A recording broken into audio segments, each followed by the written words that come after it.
Hey there divers, let's pack up the car, head down to San Diego and dive the Yukon with the Marissa dive boat. You're going to start your day off in the Mission Bay Sports Center parking lot. There you're going to unload your gear and take it over to the boat.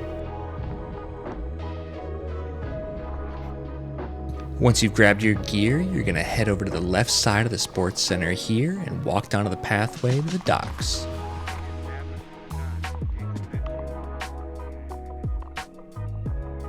Take a right here. Oh look, Diver H is taking a piss. We're gonna walk down over to the gate section here. These are gonna be locked until the crew is ready for boarding. Down this ramp and to the left, the Marissa waits for us.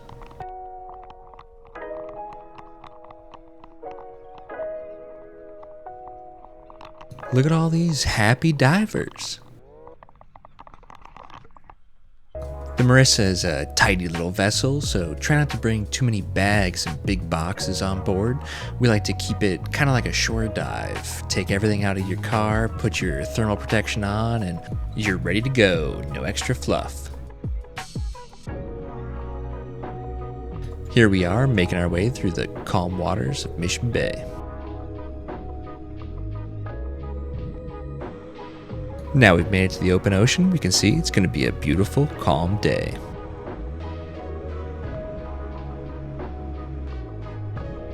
Now that we've made it into the water, we can see that things are going to be pretty green today. Definitely going to be following that anchor line real nice and tight.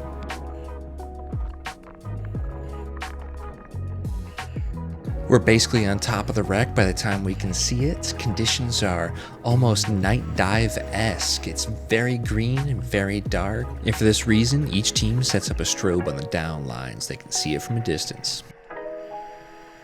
But the water around us from 50 feet down really isn't too bad in the Viz department. We make our way to the bow, we go past the wheelhouse, past the main guns, and head toward those dolphin openings.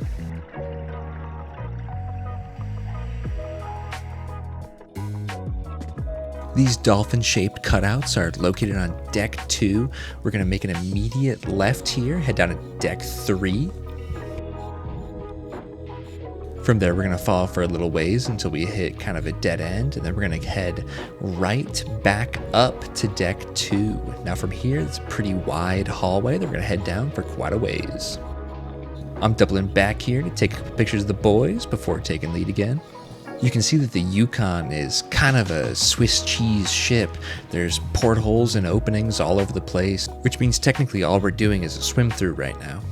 Up ahead, we're going to see open water in front of us. We're going to drop back down to deck 3 before we finish out our pass through the ship.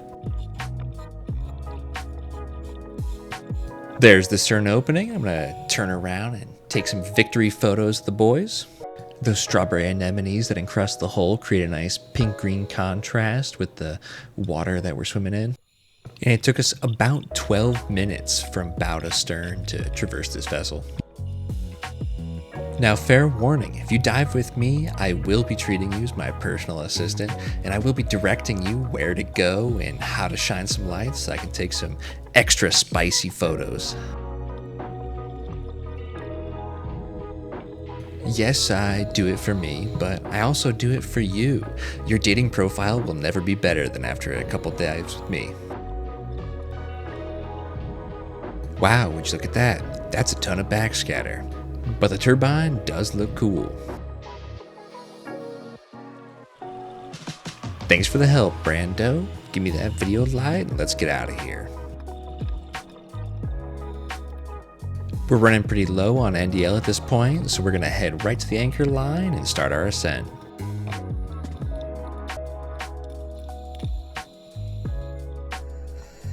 I know the colors here look pretty ridiculous, especially on the bubbles, but that's actually what it looks like. With the depth and the amount of sponge in the water, things were pretty wild. We've made it back onto the boat. We're gonna take a nice little surface interval, eat some snacks before we get back in the water.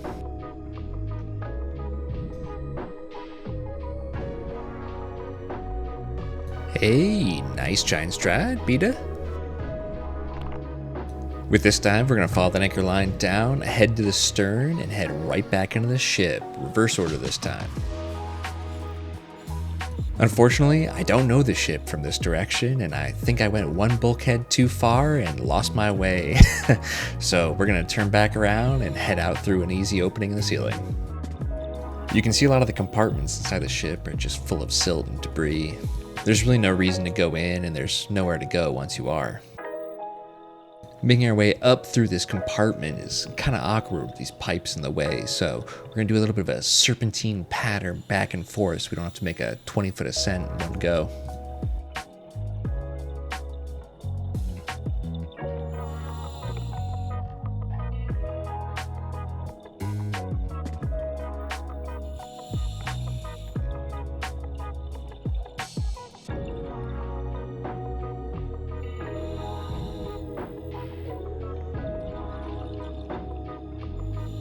You can see the rust and dust raining down on me, knocked loose by our exhalation gases. I'm just about to the opening now. Thankfully, we don't have too much longer in this dusty room.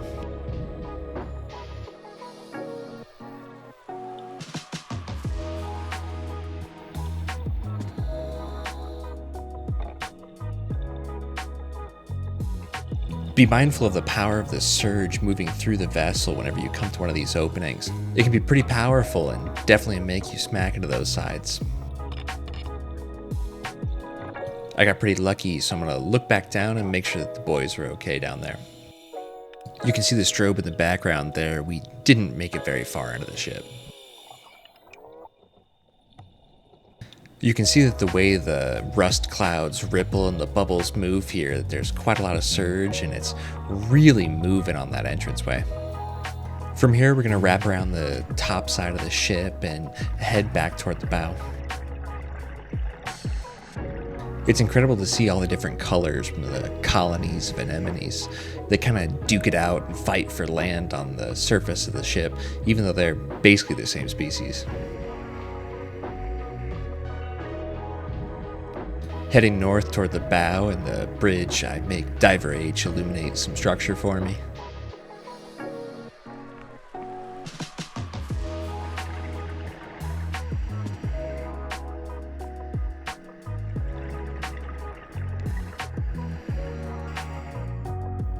We've hit the bow guns again, and we're turning back toward the bridge.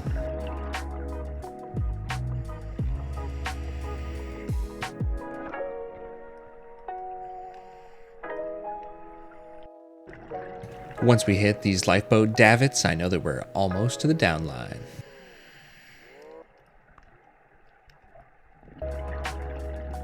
We grab our strobe and start ascent number 2, nice and smungy this time.